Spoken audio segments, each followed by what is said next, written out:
What did Thomas Jefferson really believe on race? Oh, he certainly did not think that all men are created equal. He thought that black people are very likely to be less intelligent than whites. He was opposed to slavery, but he was also very much opposed to the idea of blacks and whites living equally free in the same society. In the Jefferson Memorial, there's a quotation from him. And the quotation is, "Nothing is more certainly written in the Book of Fate than that these people, black people, shall be free." And in the Jefferson Memorial, the sentence ends there with a period. In his original Notes on the State of Virginia, it went on to continue, "Nor is it equally possible that they could ever live together under the same government in a state of freedom."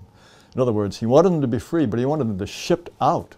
But that aspect is completely excised from what we find in the Jefferson Memorial. So even in I believe it was 1939 when the memorial was put up, even then we were censoring Jefferson on race. What did Hamilton really believe on race? Well, Hamilton thought that even Europeans had to shuck whatever was European about them to come live in America. They had to shed their European skin, as I believe he called it. He never would have dreamed of letting in non-Europeans into the United States. He too thought of the United States as a country that was developed, created by Europeans for fellow Europeans.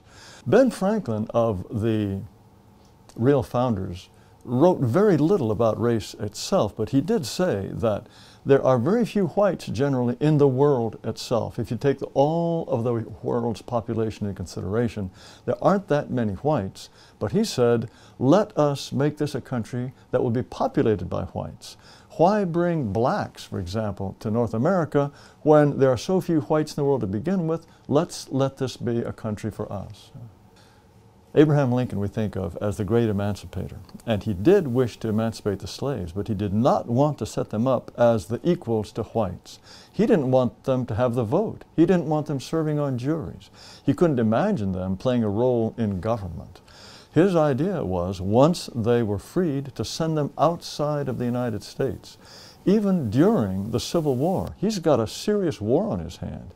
He appointed a special minister to go to Central America and find a place where the liberated slaves could be sent so that they would not have to mix with white people and live under the same government. And during the war, he invited a delegation of black people to the White House. This is the first time blacks were invited officially to the White House. And he asked them to prepare their people to leave the country. Teddy Roosevelt, he thought that the United States was built for white people, and that it should remain that way. He had this notion that bringing blacks was a terrible mistake, but he couldn't think of a good solution to the problem. He was typical of his time in that respect. Woodrow Wilson described Birth of a Nation as history written with lightning.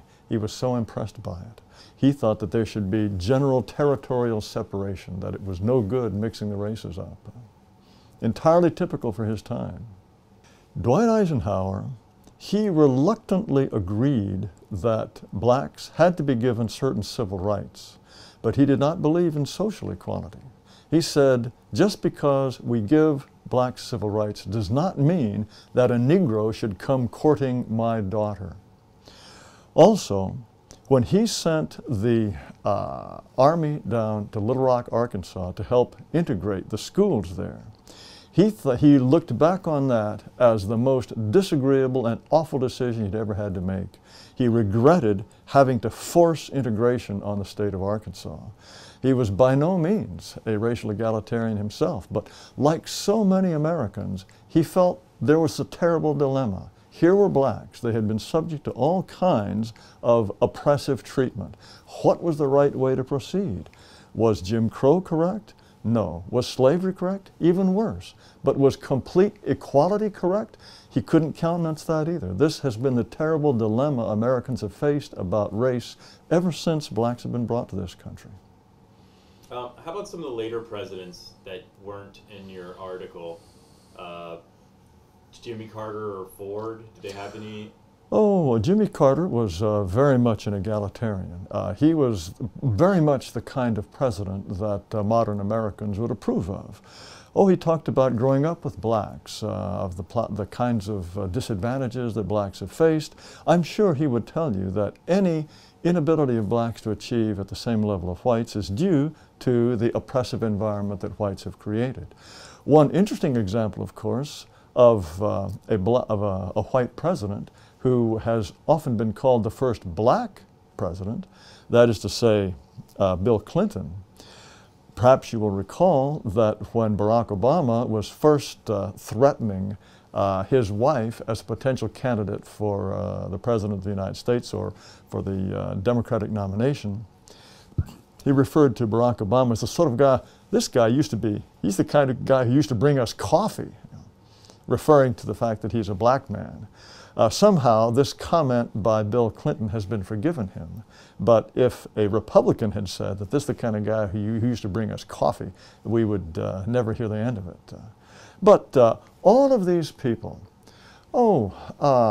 both Bushes, Clinton, all of these people in their public pronouncements, of course, say the things that are expected of them. But Hillary Clinton, in her private life, does she celebrate diversity? If she ever lets her hair down and has a beer with pals, I mean, I don't know if she ever does this kind of thing. Does she pal around with black people or Asians? I suspect that she's most comfortable with white people. Where Hillary Clinton has chosen to live, since she and Bill have left Washington, they've bought a house in Chappaqua, New York. It's about as white a place as you can find this side of Iceland. There's a tremendous amount of hypocrisy in what our elites say about diversity and about race. They say, oh, diversity is wonderful, but it's as if it's such a wonderful thing, they themselves are going to nobly forego it, so that the poor slobs who live in trailer parks, who can't afford to move out, have to share diversity with people who don't speak English, or who keep chickens next door that crow in the middle of the night, or who play ranchera music, who take over the baseball diamonds and play soccer on them. No, no, we will nobly forego this wonderful diversity so that, you know, you poor working class slobs, you can enjoy the diversity that we're importing into your country. No, the people who run this country, look at the way they actually spend their lives. Who do they invite to their dinner parties? Who do they spend their vacations with? Who are their real friends? Who do they have their children marry? Don't see much diversity that they practice. We're supposed to celebrate it. Those guys run from it screaming when it's actually part of their own personal lives.